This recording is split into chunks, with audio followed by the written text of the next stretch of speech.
So now we need to attach the steering arms, and we need to attach the steering arms to here and the equivalent one over there. And we do that by using the 1230-219s, which are little M3 locking nuts, and 123-0336, which are our 3x14mm machine screws. And effectively we're pushing the screw through and locking the lock nut underneath. So I'll get on and do that. So I'm going to try and show you this on camera, how to attach the steering arm. So you get your 3x14mm screw there, and you collect the hole in the stub axle for the front, and then you collect the locking nut. There we go, and we can screw that on as far as we can, and then we'll get our screwdriver, just hold one end like that, and then I'm going to try and come around the camera and show you that you just tighten that up, and there you go, that's nice and tight like so. That's it, done. And now the two arms are on the front of the car. Right, so we are now on the servo step. And the servo step, we're going to need our servo. We're going to need our servo arm that we made back at the beginning, 1230-194. That was the one with the 18mm of space between the eyes. And we're going to need the servo saver, 1230-195. We're also going to need a ball end, 1230-220. And we're also going to need a screw, 1230-371, which will fit into our servo.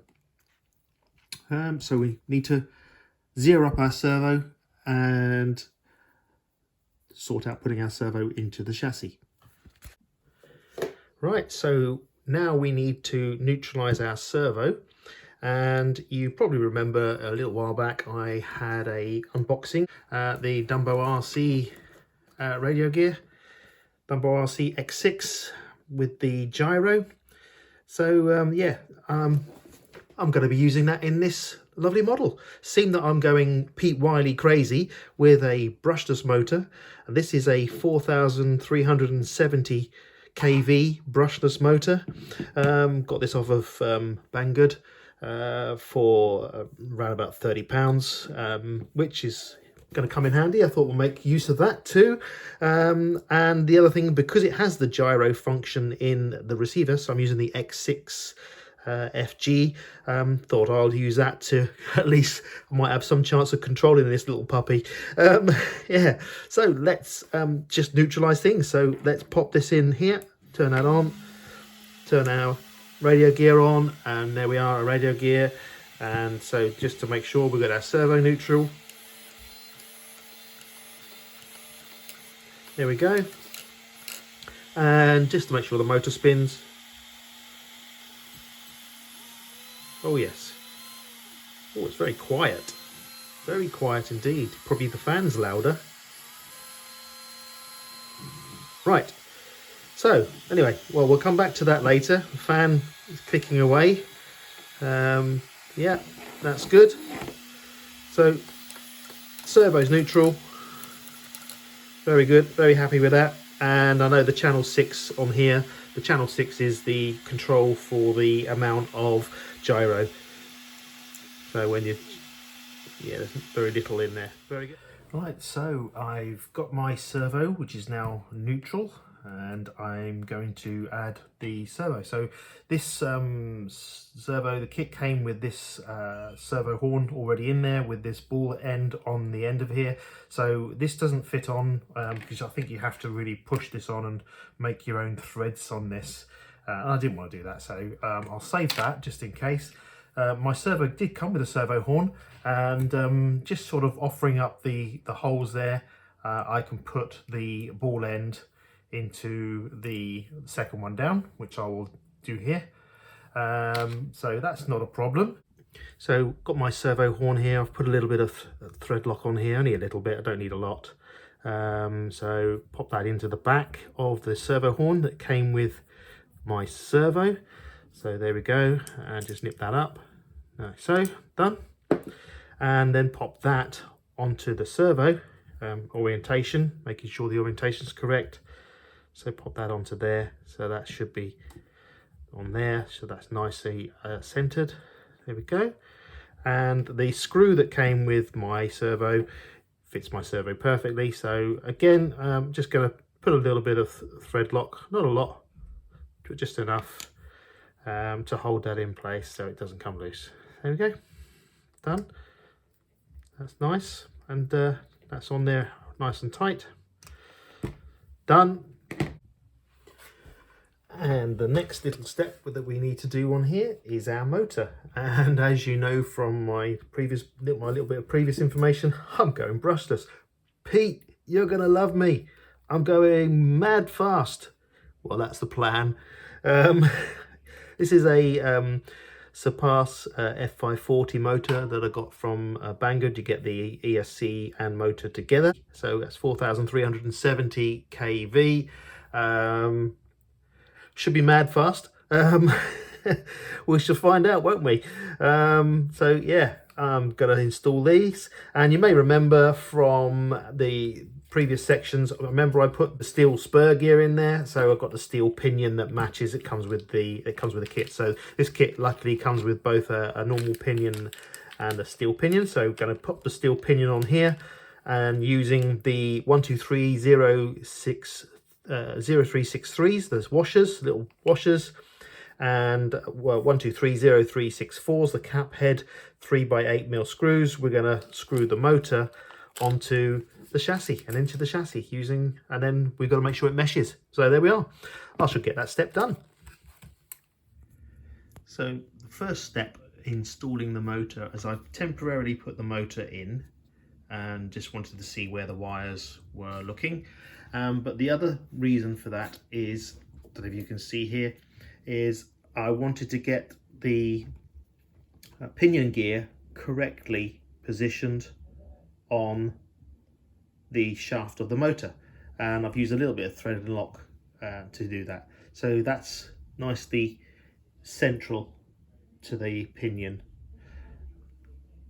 So that's the first step. Now we need to put the motor in properly, and I'm going to use a bit of thread lock on these screws to stop any vibrations.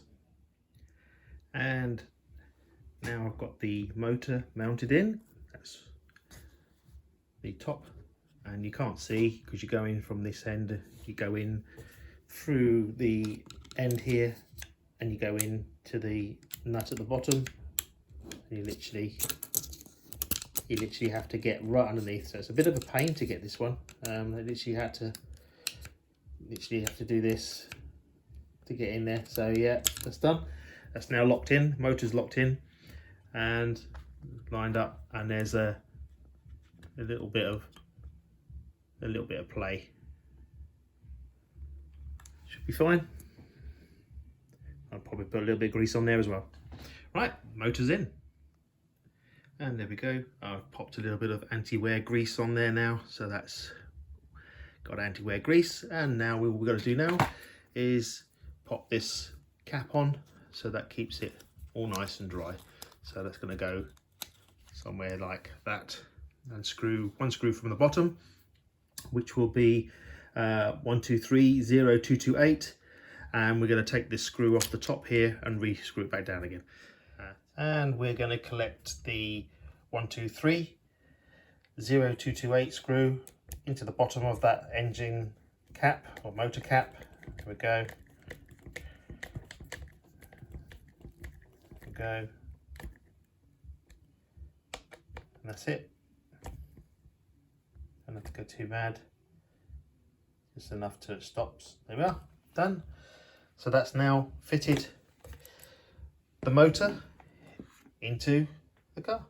Okay, so we are now on the next step of the build, and the next steps of the build is we need to do this step here, and we need to attach the wheels and tyres. Luckily for me, the wheels and tyres are already pre-mounted and pre-glued. So these are 1230315s, 4 of, and we secure them onto the axles with 1230218s. These are going to be the locking nuts, and yeah, 4 of those, and actually they're serrated flange nuts and locking nut together. So that's this and this. Nice easy step, popping these together and making the wheels and tyres and getting the chassis on a rolling chassis. Right, so here we have the wheels and tyres, and wow, they are, I don't know if the camera's going to pick that out, but they are super soft actually, and there's some supports in there. And yeah, the obligatory tyre sniff. Yeah, very nice indeed. They are wide, they're big boys. Yeah. Anyway, let's get them on. 4 of those, let's get them onto the car. Right, and the last of the 4 wheels, you've got to get that onto the chassis now, like that. Pop that in there. Here we go. As we are. Then we give it a good tighten up, so it's nice and tight.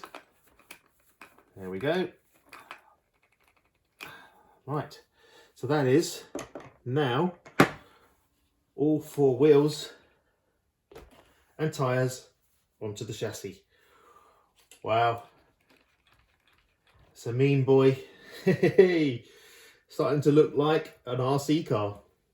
Right, so the next step of the build is to get the electronic components in. So we need to get our ESC in, and these are not supplied with a kit, so you use your own. As you know, I'm going a brushless system, so I've got my brushless ESC system here, which I'm going to be using, and that will go in.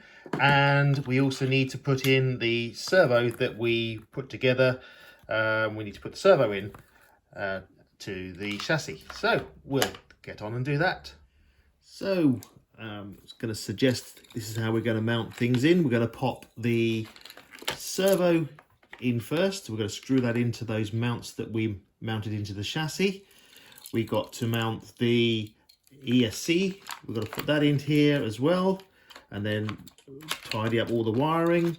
And on top of the servo, we've got the receiver. It's going to go somewhere like that, and then we've got a hole here on the back, on the top brace for the aerial, and we've somehow got to locate the switch in a suitable position.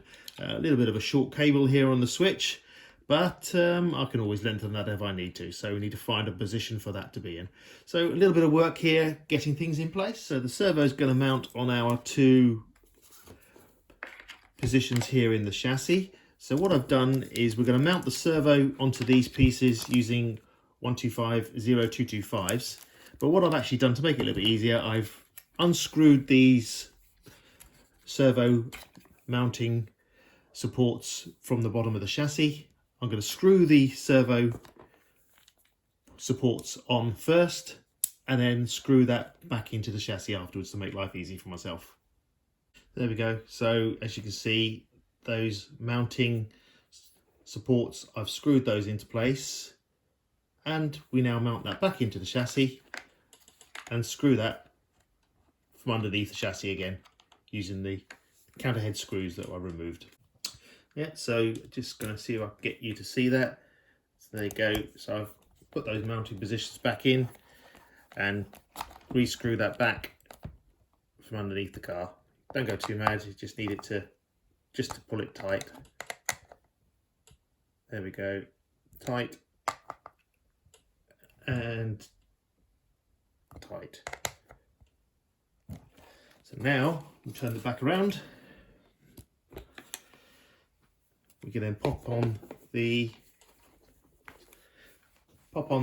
steering. There we go. So now our steering servo is in place.